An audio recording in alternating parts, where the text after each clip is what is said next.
అన్న 2 క్వశ్చన్స్ ఉన్నాయి. ఒకటి, ఏదన్నా బ్యారేజ్ కానీ ప్రాజెక్ట్ కానీ కట్టేటప్పుడు అక్కడ సాయిల్ టెస్ట్ అనేది చాలా కీలకం. అయితే మేడిగడ్డ బ్యారేజ్ కానీ సుందిల బ్యారేజ్ కానీ 2016లోనే వర్క్ కమెంట్స్ అయిపోయింది. బట్ సిఎంఆర్ఎస్ క్లియరెన్సెస్ మాత్రము 2018 మేలో ఇచ్చారని చెప్తున్నారు మీరు. సో అంటే సిఎస్ఎంఆర్ఎస్ నుంచి క్లియరెన్సెస్ రాకముందే ఈ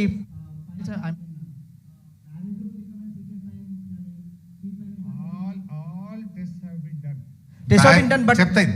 బ్యారేజీకి కావలసినటువంటి అన్ని రకాల పరీక్షలు చేశాం. నంబర్ 1, మన రాష్ట్ర డిజైన్స్ విభాగమే కాకుండా IIT Hyderabad, IIT Chennai, NIT Warangal వీళ్ళందరి సలహాలు, ఆయా డిపార్ట్మెంట్ల ప్రొఫెసర్ల యొక్క సలహాలు సూచనలు తీసుకొని అన్ని టెస్టులు చేసిన తర్వాతనే ప్రాజెక్ట్ ఎగ్జిక్యూషన్ జరిగింది. దానికి కంటిన్యూస్గానే అన్న, ఇప్పుడు యాక్చువల్గా బ్యారేజ్లో water store that is also wrong అన్న. నేను చెప్తాను, నేను ఒకటి నాకు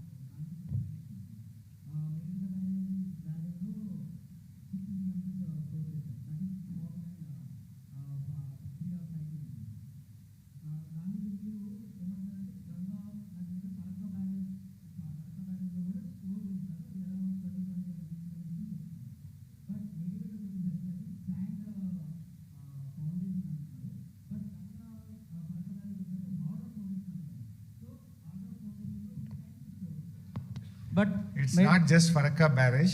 There are many barrages on sand. దేశంలో అనేక బ్యారేజీలు కట్టారు, అవన్నీ కూడా ఇంటాక్ట్ ఉన్నాయి. ఇది కేవలం కొద్దిమంది మా విమర్శకులు చేసేటువంటి ప్రచారమే తప్ప ఇక్కడికి అటువంటిది ఇంకోటి ఏం లేదు. అండ్ ఇంకోటి, this was not decided by you are మీ. ఎవరు ఇచ్చారు అది? వ్యాప్కోస్. వ్యాప్కోస్ ఎవరు? It's a central government organisation, part of CWC. అక్కడ బ్యారేజ్ కట్టొచ్చు అని బ్యారేజ్ డిజైన్ను, బ్యారేజ్ను రూపకల్పన చేసింది, బ్యారేజ్ నిర్మించడానికి స్థలాన్ని ఫైనల్ చేసిందే సెంట్రల్ వాటర్ కమిషన్ యొక్క సబ్సిడరీ సంస్థ వ్యాప్కోస్. Neither it is decided by you are me are the state government. It is decided by CWC, వ్యాప్కోస్ and central government.